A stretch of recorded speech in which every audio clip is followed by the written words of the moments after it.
Whenever Hollywood has a big hit on its hands that has franchise potential, the most common approach is for studios to fast-track sequels. This is done with the hope of capitalizing on audiences' interest before it fades or shifts to something else. Nowadays, if a sequel doesn't come out within 3 or 4 years of a success, it's believed that something is wrong. That's what's made Zootopia 2 stand out.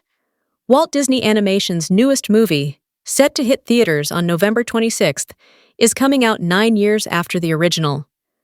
The long gap between installments has left a lot of questions about how much interest there still is in this world, and if there is enough left to propel Disney's animated sequel to box office success.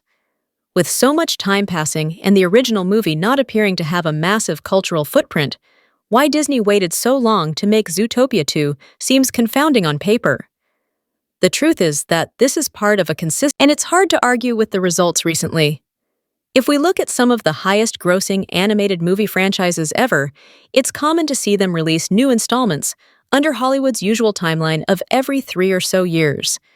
Illumination had 3 and 4 year gaps between the first 2 Despicable Me sequels. DreamWorks released a new Shrek movie every 3 years on the dot from 2001 to 2010. However, Disney has taken a very different approach. It is standard for their animated sequels, like Zootopia 2, to come out over 5 years after the previous entry. Looking strictly at their theatrically released animated sequels, Disney took forever to make sequels at first. Fantasia 2000 came out 59 years after the original. Return to Neverland had a 49-year gap from Peter Pan. Even The Jungle Book 2 took 36 years to happen. The shortest animated sequel gap in Disney's filmography is technically Toy Story 2, which came out 4 years after the first.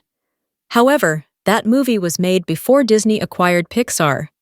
In the years since the 2006 acquisition, Pixar has followed Disney's playbook with longer gaps too. Cars 2, coming 5 years later, remains the shortest gap for any Disney animated sequel, with Ralph Breaks the internet's 6-year gap from Wreck-It Ralph tying Cars 3 and Frozen 2 in second. Those movies are anomalies for Disney Pixar. The average gap for a Disney animated sequel to come out is 9 years, exactly on par with Zootopia 2. Disney is continuing to apply this approach to its future titles too.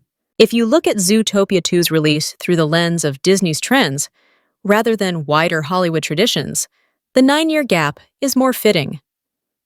While there are complaints about the over-reliance on sequels/franchises, it's clear the studio does not rush them out just for the sake of doing one.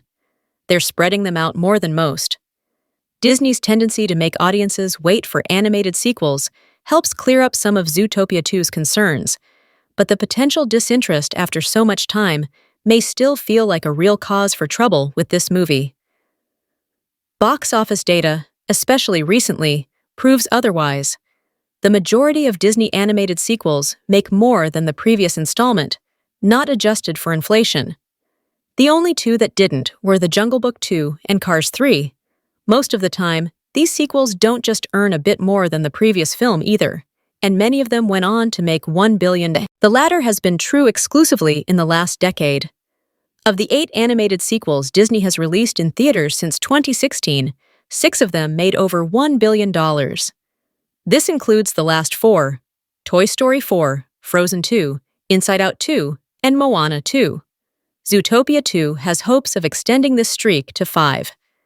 The original made just over $1 billion, and the follow-up is forecasted to do very well. There are already expectations that it will open well over $100 million domestically over the Thanksgiving weekend. As we reported, Synalytics projections suggest a $400 million plus total domestically, setting it up well to make 10 figures at the box office worldwide. There is an argument to be made that Zootopia as a franchise still has a smaller built-in following than some of Disney's other big hits. The sequel not being able to reach the same heights as the original would not make it a failure, as long as it comes close.